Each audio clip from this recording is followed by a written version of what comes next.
Friends এই সব মাছগুলো একটা পাত্রে তুলে নিলাম। তাই আমার এই রেসিপি যদি ভালো লাগে তাহলে অনুরোধ রইল হ্যালো ফ্রেন্ডস, স্বাগত জানাই কুকিং অ্যান্ড ফুড স্টেশনে। ফ্রেন্ডস, আজকে ইলিশ মাছের আরেকটা নতুন রেসিপি। ইলিশ মাছগুলোকে তো কেটে ধুয়ে পরিষ্কার করে নিয়ে এসেছি। তো ইলিশ মাছ দিয়ে রান্না করব বেগুন আর ছিমের দানা দিয়ে ঝোল, গামা গামা ঝোল, মাখো মাখো ভাবে। তার জন্য লবণ হলুদ মেখে নিলাম। ছিমের দানা দিয়ে বেগুন দিয়ে ইলিশ মাছের ঝোল। দেখুন, প্রথমে লবণ হলুদটা মেখে রেখে দিই মাছটাকে। ফ্রেন্ডস, মাছ ভাজার জন্য কড়াই বসিয়ে দিয়েছি, দিয়ে দেব তেল।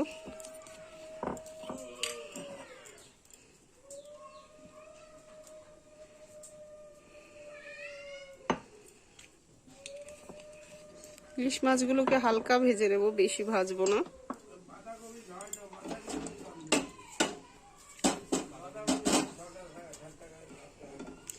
আর এই ইলিশ মাছের গামা গামা ঝোলে সঙ্গে যে বেগুন দেব, এই যে বেগুন দুটো বেগুন এই সাইজের কেটে নিয়েছি। আর এই ছিমের দানাগুলোকে আগে ছুলে দেবো। কল বেরিয়ে গেছে, অঙ্কুর বেরিয়ে গেছে ছিমের দানা। এই ছিমের দানাই খেতে খুব টেস্ট। এই ছিমের দানা দিয়ে আজকে রান্না করব আরেকটি টেস্টফুল রেসিপি, ইলিশ মাছ দিয়ে। তেল আমার গরম হয়ে গেছে।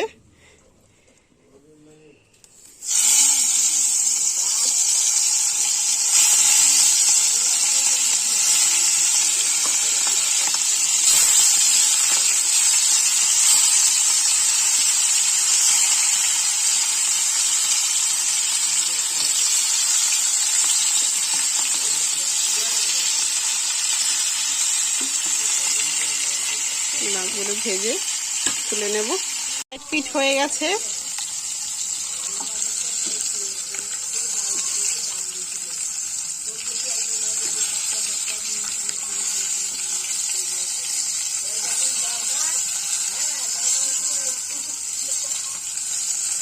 এইভাবে সব মাছগুলো ভেজে তুলে ফেলবো, বাদ বাকি মাছগুলো ভেজে নেব।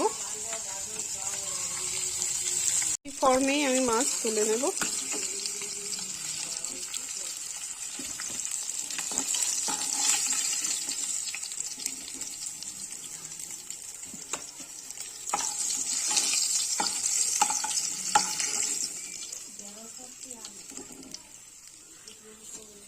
বাদ বাকি মাছগুলো ভেজে নেব একইভাবে।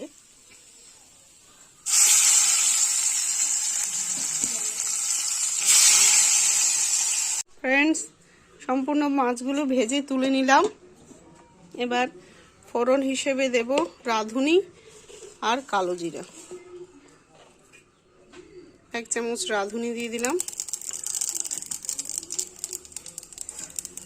1.5 চামচ কালো জিরা। একই তেলে, আর কিন্তু আমি তেল নিয়ে নিই।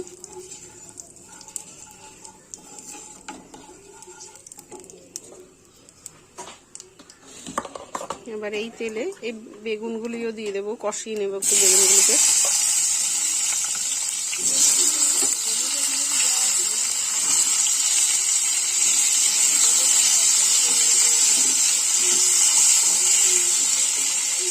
ফ্রেন্ডস, এই অবস্থাতেই ছিমের দানাগুলো যে ছাড়িয়ে নিয়েছি, ধুয়েও নিয়েছি, ভেজে নেব।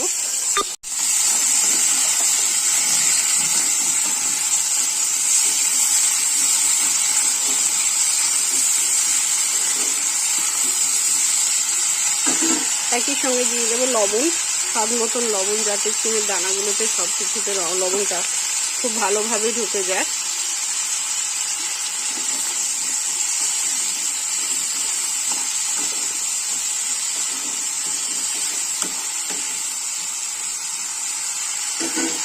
আর স্বাদ মতন হলুদ গুঁড়ো,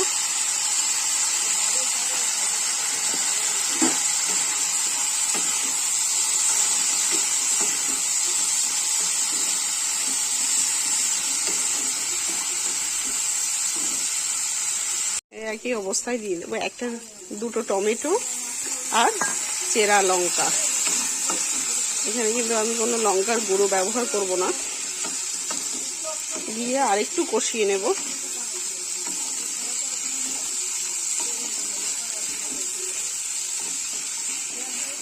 এবার কষিয়ে দিয়ে দেবো এই অবস্থাতেই জল, কিন্তু কোনো গরম জল ব্যবহার করিনি, ঠান্ডা জলই। এতে আমার ছিমের দানাগুলো সেদ্ধ হয়ে যাবে।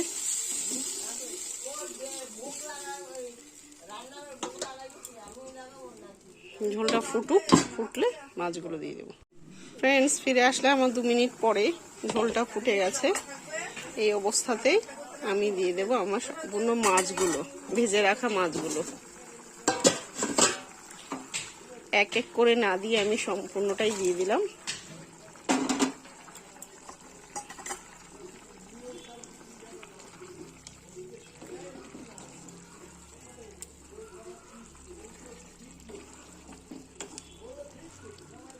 এবার মাছ ফুটবে, ঝোল ফুটবে, সঙ্গে আমার ছিমের দানাগুলো আরেকটু সিদ্ধ হয়ে যাবে।